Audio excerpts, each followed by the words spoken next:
बार बार पाकिस्तान ये कहता है कि हम न्यूक्लियर बॉम्ब हमारे पास है, एटॉमिक बॉम्ब है।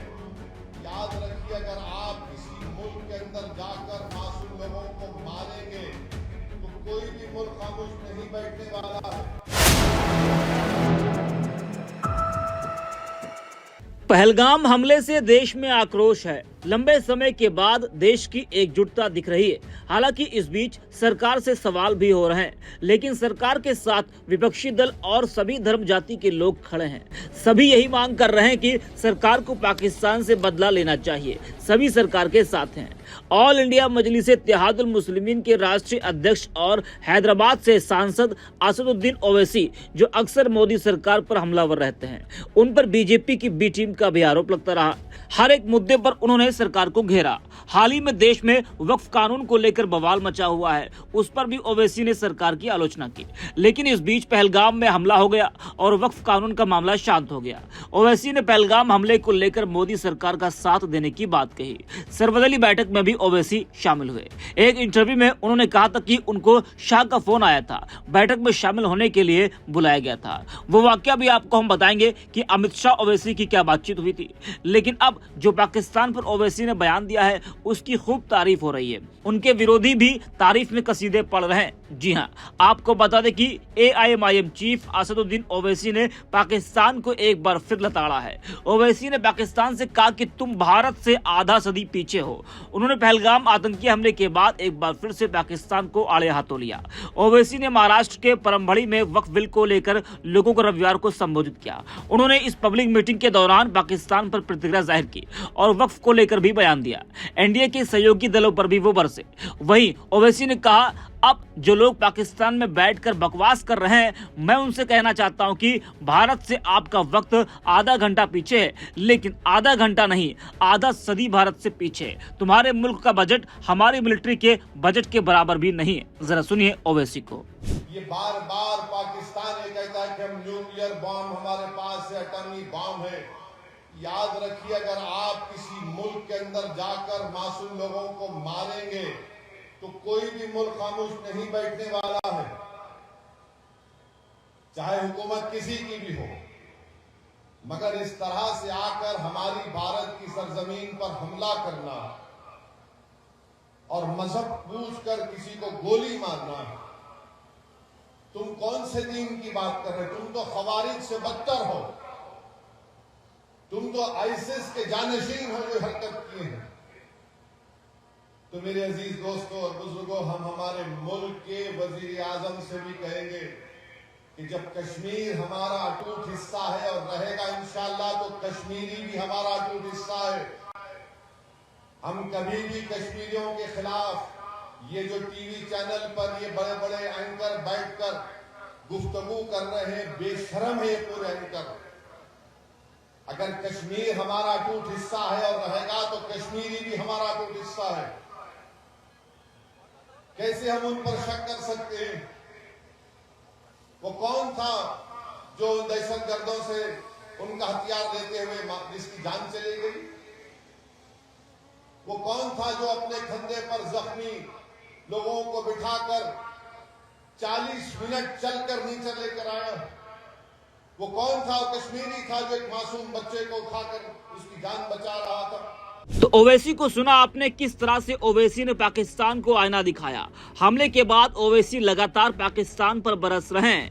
वही आपको बता दें कि ओवैसी ने वक्फ कानून को लेकर एनडीए के सहयोगी दलों पर भी हमला बोला। क्या कुछ कहा है वो भी आप सुने। और मैं कह रहा हूं अजीत दादा पवार से, ड्रामेबाजी बंद करो अजीत पवार। तुम्हारे पोस्टर देखा परभनी में मैं आते आते, मुंह नहीं खोल रहे। अरे चच्चा के खिलाफ इतना बोले, अब तो बोलो। नीतीश कुमार, याद रखो, नीतीश कुमार भारत का मुसलमान और भारत के हमारे वो हिंदू भाई जो बड़ी तादाद में सेकुलर हैं, भारत के हमारे दलित भाई, आदिवासी भाई, नीतीश कुमार को कभी माफ नहीं करेंगे। तुम समझे नहीं, तुम बदले नहीं। तुम हमेशा पीठ पर खंजर मारते थे, खंजर मार रहे हो। जयंत चौधरी से कह रहा हूं, अरे मुसलमानों की खातिर नहीं तो अपनी दादा की विरासत को तो बचा लो। चौधरी चरण सिंह की विरासत को बचा लो तुम। क्या तुम्हारे दादा जिंदा रहते तो क्या यह कानून की तायीद करते? और वो चंद्राबाबू नायडू, याद रखो चंद्राबाबू नायडू, तुमने इस कानून की तायीद करके अपने बेटे के सियासी कैरियर को नेज़े पे लगा दिया।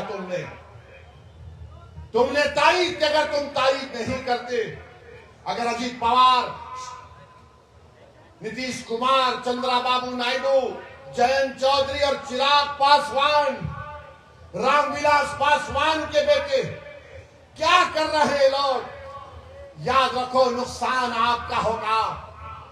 इस मुल्क में इख्तिदार किसी के पास हमेशा नहीं रहेगा। इख्तिदार अल्लाह की तरफ से दिया जाता है, लिया भी जाता है। तो मेरे अजीज दोस्तों और बुजुर्गों, मेरी आप तमाम से गुजारिश है कि मुत्तहिद रहिए। और 30 तारीख को बत्ती गुल, 30 तारीख के दिन बत्ती गुल का प्रोग्राम।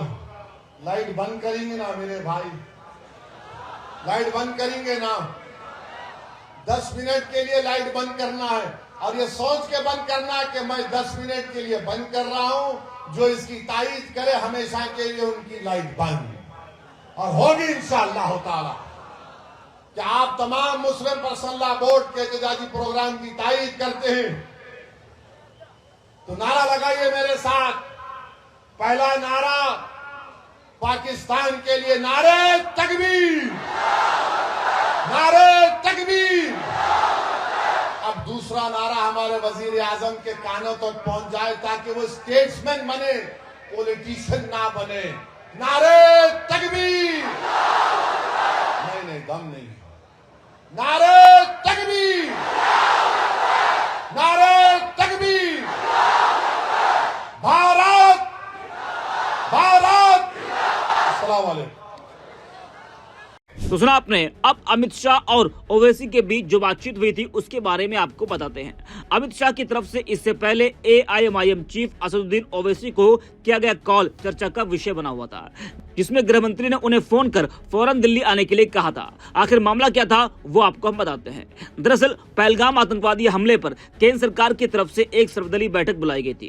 केंद्र सरकार की ओर से होने वाली इस बैठक में अलग अलग राजनीतिक दलों के नेताओं को पहलगाम आतंकी हमले के बारे में जानकारी दी जानी थी और उनकी भी राय सुनी जानी थी। रक्षा मंत्री राजनाथ सिंह और गृह मंत्री अमित शाह को इस बैठक में नेताओं को जानकारी देनी थी। बैठक में शामिल होने के लिए ओवैसी को भी गृह मंत्रालय से निमंत्रण मिला था। इसकी जानकारी उन्होंने खुद दी थी। मीडिया से बात करते हुए ओवैसी ने कहा था कि यह मसला बड़ा अहम है, राष्ट्रीय हित का मामला है, क्योंकि ऑल पार्टी मीटिंग होने जा रही है, इसमें सभी पार्टियों को बुलाया जाए, मैंने ये कहा था। उन्होंने आगे बताया था कि इसी दौरान जब मैं आपसे बात कर रहा था तो होम मिनिस्टर अमित शाह मुझसे कॉल कर मुझसे बात की और उन्होंने पूछा कि कहाँ हैं आप। मैंने कहा कि सर मैं हैदराबाद में हूं, तो उन्होंने फौरन कहा कि आप आइए, देर होगी लेकिन आइए। इसके बाद वह बैठक में शामिल हुए। शायद यह पहला मौका होगा जब देश के बड़े नेता एक साथ शामिल हुए।